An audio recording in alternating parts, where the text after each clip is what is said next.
Good morning students, I am Itishree Mehra, your EVS teacher. And आज हम पढ़ेंगे चैप्टर 16 क्लास 4 का। सब पेज नंबर 95 निकालेंगे। ओके, सो पढ़ना स्टार्ट करते हैं। हम पढ़ेंगे आज life in the coastal plains and islands. मतलब कोस्टल मतलब तटवर्ती, मतलब ऐसे रेंजेस या ऐसे इलाके जो समुद्र तट के पास होते हैं, उनको क्या बोलते हैं? तटवर्ती मैदान या कोस्टल प्लेन्स। और आइलैंड, आइलैंड को क्या बोलते हैं बच्चों हिंदी में? द्वीप। क्या बोलते हैं उसको? द्वीप। ओके, तो चैप्टर 16 है। अब हम इसको डिटेल में पढ़ना स्टार्ट करते हैं। After completing this chapter we will be able to know about, ये चैप्टर कंप्लीट होने के बाद हम कौन कौन सी चीज़ें जानने में समर्थ होंगे। हम जान पाएंगे the people and their life style live in western coastal planes. हम जान पाएंगे उन लोगों के बारे में जो कहाँ रहते हैं? पश्चिमी तटवर्ती मैदानों में रहते हैं। कहाँ पर रहते हैं?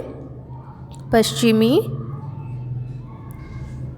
कोस्टल मतलब तटवर्ती, इन प्लेन्स मीन्स मैदान। हम जान पाएंगे वहाँ पर रहने वाले लोगों के बारे में एंड देयर लाइफ स्टाइल्स, कि वो कैसे रहते हैं या उनकी जीवन शैली कैसी है। Okay, southern part of India is surrounded by sea on 3 sides.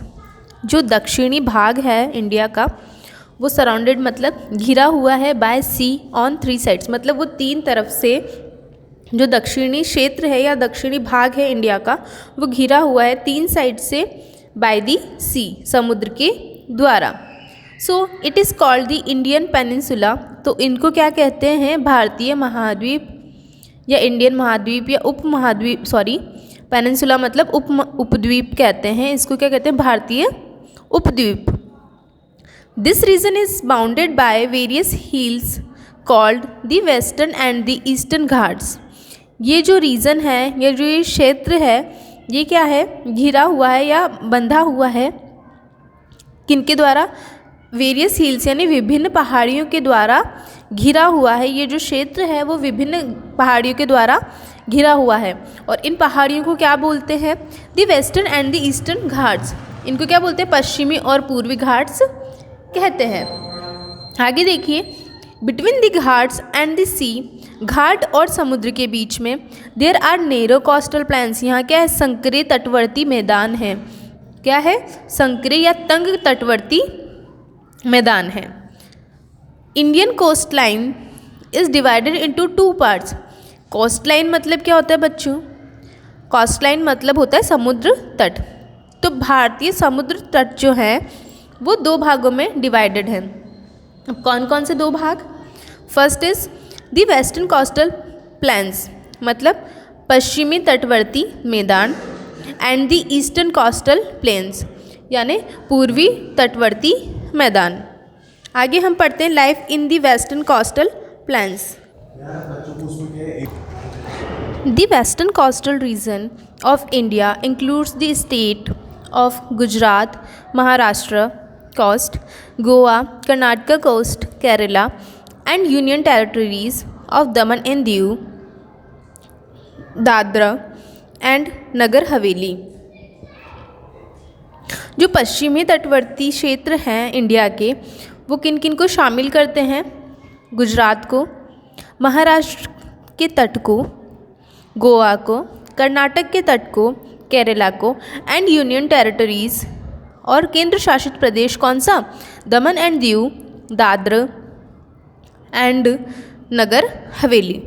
आगे पढ़ते हैं गुजरात के बारे में। It lies in the north west corner of peninsular India.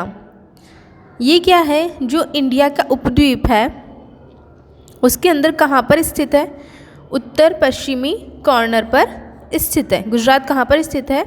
India उपद्वीप के उत्तर पश्चिमी कॉर्नर पर स्थित है। Gandhinagar is the capital of Gujarat. Gandhinagar क्या है? गुजरात की कैपिटल है। इसको सब अंडरलाइन कर लेंगे। Gandhinagar is the capital of Gujarat. Gujarat is divided into 3 distinct geographical areas like Saurashtra, run of Kutch and mainland. जो गुजरात है वो 3 अलग अलग भौगोलिक क्षेत्रों में बांटा गया है। गुजरात क्या है, इसके अंदर अलग अलग टाइप के रीजन्स हम कह सकते हैं या अलग अलग टाइप के क्षेत्र हम कह सकते हैं। जैसे कुछ इलाके ऐसे हैं जहाँ पर कच्छ का रण जिसे कहते हैं, वहाँ पर क्या है, सफ़ेद कलर की, वहाँ पे नमक कह सकते हैं हम या उसे रेत कह सकते हैं, वो मिलती है। सौराष्ट्र के अंदर अलग टाइप का क्लाइमेट होता है या वो अलग टाइप का रीजन है, और मेनलैंड क्या है, अलग टाइप का रीजन है। तो जियोग्राफिकल वे में या उस एरियाज़ में उसको 3 अलग अलग में डिवाइड किया हुआ है गुजरात को। किन किन में, Saurashtra, run of Kutch and mainland. आगे हम देखते हैं agriculture is the main occupation here. Agriculture या फसल क्या है, यहाँ का मुख्य कामकाज है। फसल उत्पादन यहाँ का मुख्य कामकाज है। The main food crops grown here are bajra, jowar, rice and wheat. जो यहाँ की मुख्य फसलें हैं बच्चों, वो कौन कौन सी हैं जो यहाँ पर उगाई जाती हैं? बाजरा, ज्वार, राइस एंड वीट मतलब गेहूँ। बाजरा, ज्वार, चावल और गेहूँ यहाँ पर मेनली उगाए जाते हैं। आगे हम देखते हैं dairy farming is important industry in Gujarat. Dairy farming मतलब दूध है, दही, पनीर या जो भी पशुपालन से रिलेटेड जो भी चीज़ें हैं वो भी यहाँ के लोगों का क्या है, मेन ऑक्यूपेशन हम इससे कह सकते हैं। क्योंकि यहाँ पर क्या है, एक इंडस्ट्री है, डेयरी इंडस्ट्री हम जिसे बोल सकते हैं। तो ये भी यहाँ का क्या है, गुजरात के अंदर बहुत फेमस है और इम्पॉर्टेंट है। Amul factory is located in Anand in Gujarat. Amul factory is located in Anand in Gujarat.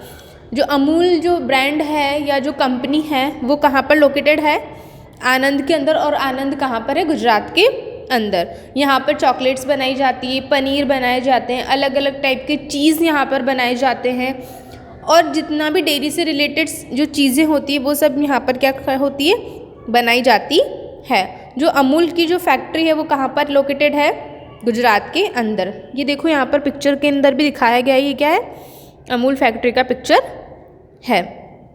अब सब पेज नंबर 96 निकालेंगे। ओके, सो पेज नंबर 96 पर हम पढ़ना स्टार्ट करते हैं। Gujarat is a major salt producing state. Gujarat क्या है, एक मुख्य मतलब मेजर मतलब मुख्य सॉल्ट यानी नमक, प्रोड्यूसिंग मतलब उत्पादक। गुजरात क्या है, नमक का एक बहुत बड़ा उत्पादक स्टेट है। गुजराती, उर्दू, इसको सब अंडरलाइन कर लेंगे। Okay, Gujarat is also a major salt producing state, इसको सब अंडरलाइन कर लेंगे। आगे हम पढ़ते हैं Gujarati, Urdu, Marathi and Sindhi are the languages spoken by the people of Gujarat. यहाँ पर कौन कौन सी लैंग्वेजेस या कौन कौन सी भाषाएं बोली जाती है? गुजराती, उर्दू, मराठी एंड सिंधी। कौन कौन सी बोली जाती है? गुजराती, उर्दू, मराठी एंड सिंधी। आगे देखो, they wear dhoti kurta with a Gandhi cap. यहाँ के जो पुरुष वर्ग हैं वो क्या पहनते हैं? धोती कुर्ता पहनते हैं और क्या लगाते हैं? गांधी टोपी लगाते हैं। Garba and Dandiya dances of Gujarat are very famous. Garba और डांडिया जो है गुजरात की, वो क्या है, यहाँ के मेन डांस हैं। ओके, गरबा और डांडिया क्या है, यहाँ के मेन डांस हैं या फेमस डांस जिन्हें हम कह सकते हैं वो हैं।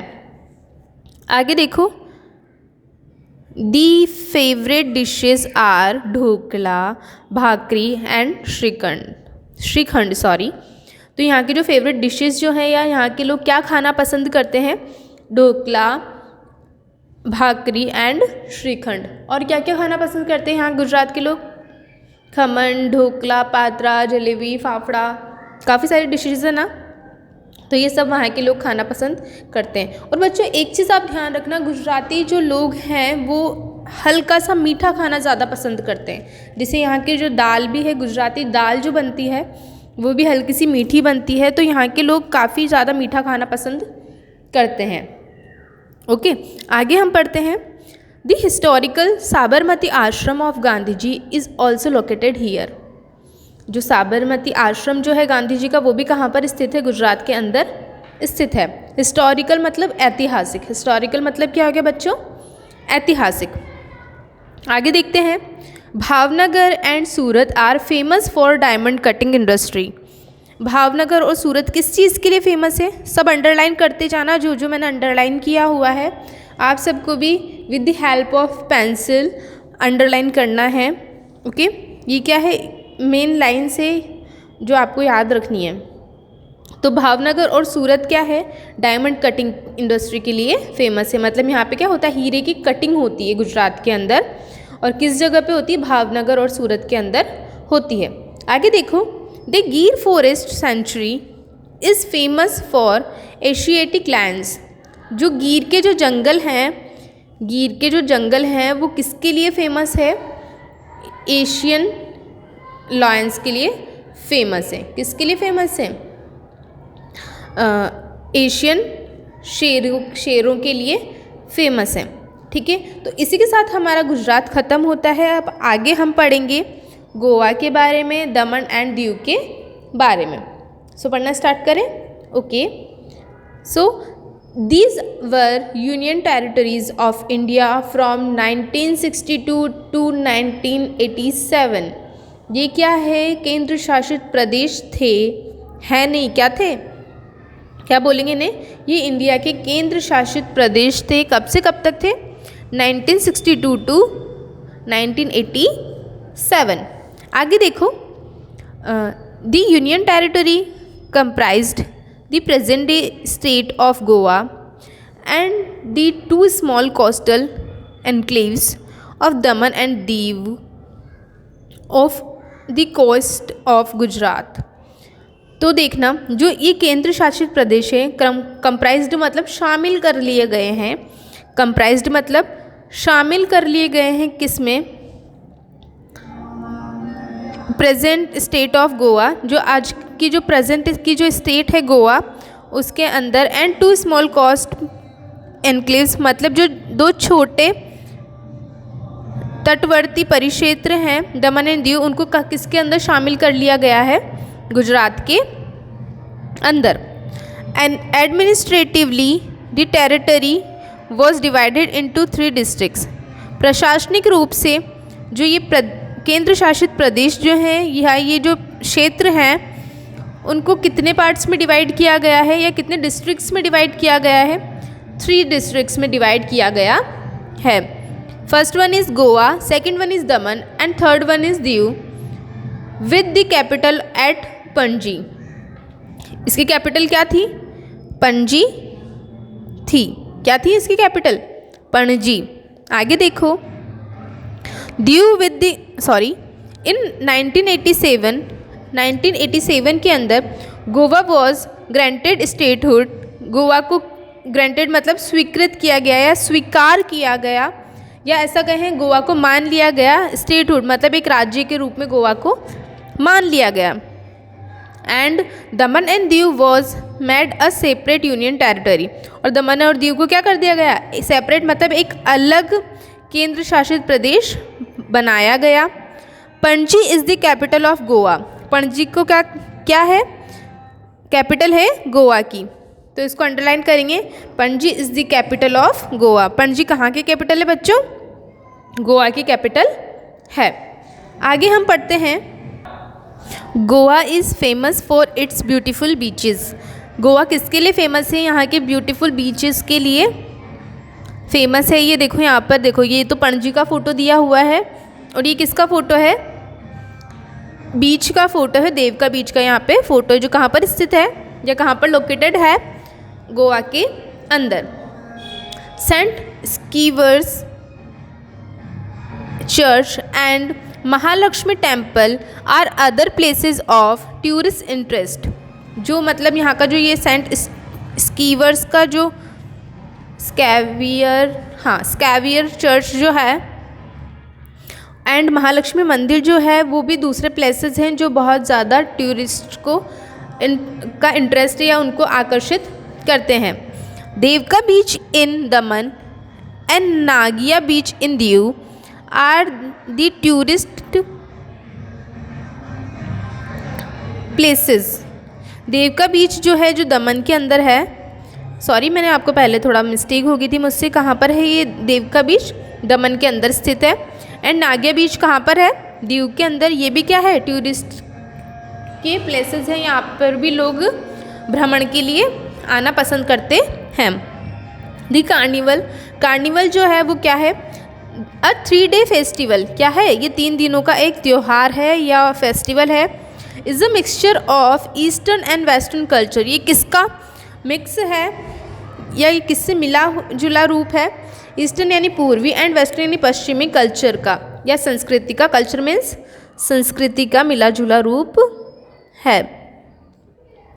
आगे देखो, the people of Goa speak Konkani. जो गोवा के जो लोग हैं वो कौन सी लैंग्वेज बोलते हैं? कोंकणी लैंग्वेज बोलते हैं। एंड मराठी लैंग्वेज, गोवा के जो लोग हैं वो मराठी और कोंकणी लैंग्वेज बोलते हैं। Farming and fishing are the major occupation in Goa. फसल उत्पादन और मत्स्य पालन या मछली उत्पादन यहाँ के लोगों का मुख्य कामकाज है।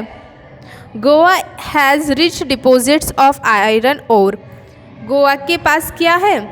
लौह अयस्क का बहुत ज़्यादा, लौह खनिज वहाँ पर बहुत ज़्यादा पाया जाता है। तो इसी के साथ हमने क्या क्या पढ़ लिया? हमने गुजरात के बारे में पढ़ लिया, हमने गोवा के बारे में पढ़ा, हमने दमन एंड दीव के बारे में पढ़ा। अब आगे हम पढ़ेंगे कर्नाटका के बारे में। सो पढ़ना स्टार्ट करते हैं। Karnataka, the coast of Karnataka have a rocky background. जो कोस्ट मतलब तट, जो कर्नाटक के जो तट हैं वो क्या है, वहाँ पर उनका जो बैकग्राउंड जो कैसा है वो क्या है? रॉकी यानी पथरीला है। Mangalore is an important manufacturing and trading centre.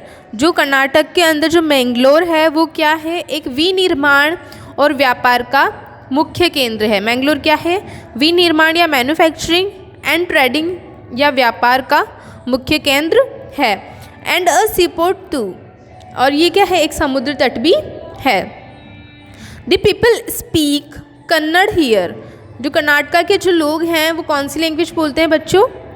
Kannada language बोलते हैं। ओके, आगे आते हैं हम केरला के बारे में और नॉलेज गेन करते हैं कि केरला के अंदर क्या होता है, कौन सा डांस होता है, वहाँ के लोग क्या पहनते हैं, क्या खाते हैं, कहाँ रहते हैं, इन सब के बारे में हम जानेंगे। तो पढ़ना स्टार्ट करते हैं। Kerala, this beautiful state is situated on the Malabar coast standing up to Kanyakumari. ये जो सुंदर स्टेट है वो कहाँ पर सिचुएटेड है? मालाबार कोस्ट या मालाबार तट पर फैला हुआ है। अप टू कन्याकुमारी, कन्याकुमारी तक फैला हुआ है। ये कहाँ पर स्थित है? ये मालाबार तट से कन्याकुमारी तक फैला हुआ है। It's capital is Thiruvananthapuram. इसकी कैपिटल क्या है बच्चों? सब अंडरलाइन करेंगे। It's capital is Thiruvananthapuram. आगे देखो, अलोंग द सी कोस्ट के साथ या समुद्र तट के साथ there are a number of salt water lakes called lagoons which are connected by canals. मतलब समुद्र तट के साथ ही यहाँ पर क्या है? बहुत सारे नमक के पानी वाली क्या है? लेक्स हैं या झीलें हैं। यहाँ पे क्या है? नमक खारे पानी की झीलें भी हैं जिन्हें क्या कहा जाता है? लेगून्स कहा जाता है। और वो किससे कनेक्टेड है? बाय कैनाल्स या नहरों के द्वारा वो कनेक्टेड है। आगे देखो, they are very useful for fisherman. ये क्या है? जो मछली पकड़ने वाले जो लोग होते हैं उनके लिए काफ़ी उपयोगी होता है। आगे हम पढ़ते हैं, rice is the main crop of Kerala. चावल क्या है? केरला की मेन फसल है या मुख्य फसल है। इसको सब अंडरलाइन कर लेंगे। कोकोनट, नारियल, rubber, cocoa, coffee and spices are growing in Kerala. Kerala के अंदर क्या क्या उगाया जाता है बच्चों? Coconut, rubber, cocoa, coffee and spices यानी मसाले यहाँ पर उगाए जाते हैं। आगे देखो, Malayalam is the language spoken in Kerala. Kerala के अंदर कौन सी लैंग्वेज बोली जाती है या कौन सी भाषा बोली जाती है? मलयालम बोली जाती है। Okay, the staple food of Kerala is rice and fish. Kerala के अंदर का जो केरला का जो मुख्य भोजन जो है वो कौन सा है बच्चों? Rice and fish. ओके, और अब आते हैं पेज नंबर 97 पे। सब साथ के साथ पढ़ते जाएंगे, इन सारे बच्चे मीनिंग्स को नोट करते जाएंगे अपनी नोटबुक के अंदर। Okay, two important dances of Kerala are Kathakali and Mohiniyattam. यहाँ के जो मुख्य डांस जो है या मेन डांस जो हैं वो कौन कौन से हैं? Kathakali and Mohiniyattam. Okay, which have themes associate with Ramayana and Mahabharata. और जो किन पर किए जाते हैं? वो थीम पर किए जाते हैं, किन की? रामायण और महाभारत की थीम पर किए जाते हैं। आगे हम पढ़ते हैं, मतलब यहाँ पर जो दो डांस होते हैं वो किन की थीम पर किए जाते हैं या थीम बेस्ड होते हैं? कौन सी थीम उनकी होती है? कथकली और मोहिनीअट्टम जब किया जाता है तो उनकी थीम क्या होती है बच्चों? रामायण और महाभारत के ऊपर होती है। ओके, आगे देखो, Sabarimala is a famous pilgrim centre which is the abode of lord Ayyappa. श्रीमाला जो है वो एक फेमस या प्रसिद्ध तीर्थ स्थल है। क्या है? पिलग्रिम मतलब तीर्थ स्थल है, जहाँ पर क्या होता है? भगवान अयप्पा निवास करते हैं। एबोर्ड मतलब निवास करते हैं। Kovalam beach is an important tourist place. Kovalam beach जो है वो एक मुख्य टूरिस्ट या घूमने का स्थान है। Kochi and Kozhikode are the major ports. जो कोची एंड कोझिकोडे है वो क्या है? मुख्य तट है। क्या है ये? मुख्य तट है। आगे देखो, snake boat races are a special attraction of Kerala. यहाँ पर क्या होता है? एक सांप के शेप की क्या होती है? एक नाव बनाई जाती है और उससे क्या होता है? रेस लगाई जाती है नदियों के अंदर, और यही क्या है? स्पेशल अट्रैक्शन है केरला का। पेज नंबर 96 पे देखना, फ़ोटो भी दिया हुआ है। ठीक है, तो आगे तो हम नेक्स्ट क्लास में पढ़ेंगे। आज काफ़ी सारा हम लोग पढ़ चुके हैं। ओके, सब अपनी तबीयत का ध्यान रखना, घर पे रहना और प्रॉपरली पढ़ाई करना बच्चों, बिकॉज एग्ज़ाम्स तो आपको आई थिंक ऑफलाइन ही देने होंगे। Okay, so have a nice day everyone. Thank you.